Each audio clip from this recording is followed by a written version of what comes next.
Right then, it's a quick walk around video for a very smart Honda CR-V. This is a 2.2 SR automatic diesel, 63 plate car.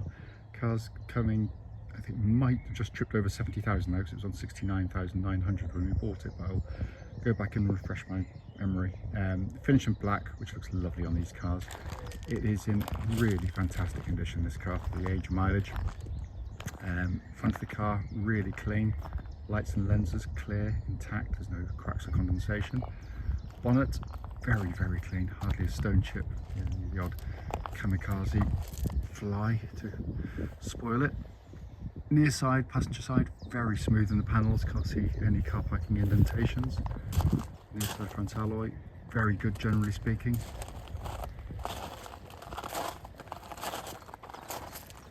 Near side rear, again very good. Around the back, bumper corners, tailgate and entry points, all very good as well. And inside the car, again incredibly smooth down the panels. Did see a tiny little dimple dent, but I'm going to try and pick it up and I've just finished this bit. Offside rear, again very good, just a bit of pickling around the valve stump there. The remaining panel work is lovely. Fine alloy again, very good, just one little mark on one spoke. Let's come back here a second because I saw a little indentation just there, little pin dent. So I try and pick up what I can where I can, but for a car of the age and mileage, it really is in fantastic condition. It's coming to the back, absolutely cavernous boots on the CR-Vs, and they're normally heavily used. This one has been treated incredibly gently. It's coming to the back, wide opening rear doors. You've got this lovely half leather Alcantara interior. And again, this is where the kids sit, and normally very heavily used. This one has been treated incredibly gently. Coming in the front, passenger side, full set of mats in the car. Passenger seat, as with the rears, kept really nicely. Coming on the passenger side, again, all very clean. Footwear is really nice. Driver's seat, again for the age and mileage, incredibly clean. So we're inside the car now. Engine's running, so the dash is illuminated. All very clean in here. If I just pop up here, hopefully you can see the rear parking camera working absolutely perfectly, and that complements the front and rear parking sensors. Carrying on down, it really has been kept absolutely superbly. Just a pan in there for you, 70,005 miles. Weirdly, even though this video comes before the test drive was actually done before this section. So on the test drive one, the video, I think it shows just under 70,000 miles, but slightly random. But it is a stunning car, this one. Finally, just to show you, owner's manual pack and locking wheel nut key, all here and present with the car. Right then, this is a quick road test video, and this is for a Honda CR-V 2.2 SR diesel. Car's registered PJ63CLN, and mileage is 69,997. The reason we do our videos, and especially this bit, the road test section, is to ensure that if anyone's online looking at any of the cars we're selling, they get to see that very car actually in operation. The reason we've always felt it important is simply because, like lots of people, have been to see cars which have looked absolutely fine in an advert, but only to get there and find out actually it's got an obvious fault, which you'd much rather known about before setting off, of course. We also do it on these very quiet country roads.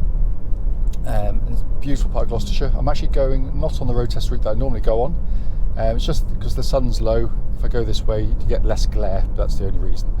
But it'll do. So coming to the car, beautifully looked after this car, lovely history attached to it, and that's immediately obvious as soon as you set off because it's as tight as a drum. Engine starts instantly, settles to a smooth, even idle. There are no warning lights on the dashboard at all relating to the engine or any other part of the car, and temperature gauge running at a third, which is exactly where it's meant to be on a Honda vehicle. It's a brilliant diesel engine in every single way. I'm biased, of course, because my wife and I own one of these with this same engine and gearbox combination. And we've had loads of them, so We love them, but the engine's brilliant. It's only really obviously a diesel at lower speeds. When you pick up your speed, it's smooth, it's quiet, but what I love about it is it's got a much wider power band than you normally get in a car of this type. Quite often you get in a car, they can feel quick, but then they just die away. This just keeps pulling in a really linear fashion, and it makes for much more relaxed driving. And we tow with ours, which is why we got it, and it's the best tow car we've ever had by a country mile. Engine then feeds through into the gearbox. Lovely box, very slick shifting. Ratios selected by Honda to get the best out of the engine in terms of economy and performance, and it does a very good job on it. It's incredibly reliable, like the engines. They have a reputation for being incredibly strong over huge mileages, and the engines likewise. They're also timing chain driven, the engines, by the way, so no big service looming. Moving on to the steering and chassis, always been a strong point of the CR-V, but not for the reasons that a lot of motoring press would want you to believe, because most motoring journalists who get in the car don't want to be driving CR-Vs, they want to be driving Ferraris, of course. So when they get in, they feel, oh, it's a bit dull to drive, it's a bit this, it's a bit that. No, it's absolutely brilliant. It drives really nicely. It's a nice car to drive, simple as that. But where the genius in the chassis actually is the fact that the chassis allows you this really comfortable, compliant ride, yet at the same time, when you do go through corners, it's really capable, because normally to get a ride as comfortable as this, you end up with something soft, so you end up lolloping around through the corners. Body control is actually brilliant for this type of car, unless you're absolutely, flying through corners at insane speeds. So you don't get that pitching, that secondary motion, which can be really nauseating, particularly for rear seat passengers. And the steering helps massively with it. It's really nicely weighted. It's got substance to it. It's reasonably quick, but it's dead accurate, and it just works in union with the chassis absolutely brilliantly. Worth pointing out, there's absolutely no clonks, rattles, anything from underneath the vehicle that shouldn't be there. Steering tracks dead straight. There's no vibrations at this speed, or any speed actually up to the legal limit. Brakes on the car are excellent. They're powerful. There's no pulsing or vibrations coming back to the brake pedal at all, so all in fine order. Then we come inside the car. First thing you notice, brilliant driving position as soon as you get in. Fantastic visibility around the car as well, so you feel very confident as soon as you get in and drive the car, helped by the fact you can see the bonnet, and also you've got these huge wing mirrors to help you with your manoeuvring.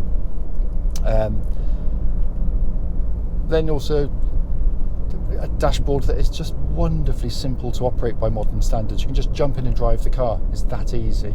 Everything's sort of so obvious in how it operates. Stereo, radio, DAB, hands-free telephone, all that kind of stuff's in there, all working perfectly. Just get past this shop a sec. Down below that, we've got a dual zone climate control system, so you can have different temperatures on either side of the car to some degree, and that's pumping out absolutely ice cold air, by the way.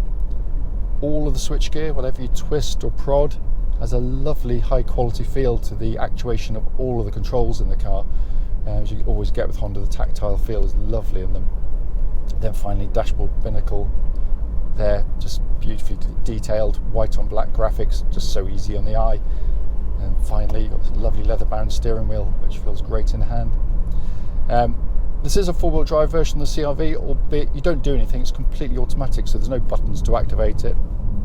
Honda worked out really quickly that most people, as I am right now, will be driving in conditions where you don't need four-wheel drive on. Should it need to go into four-wheel drive, it'll do so automatically. It's done via the traction control system. So the car runs 99% of the time in two-wheel drive, front-wheel drive, and that's the most efficient way to pull a car along. Should it need to go into four-wheel drive, as I said, it'll just do it seamlessly. The advantages of the system are hopefully fairly obvious. You're going to use less fuel, get through your tyres less quickly, and it puts far less mechanical stress through the vehicle as well.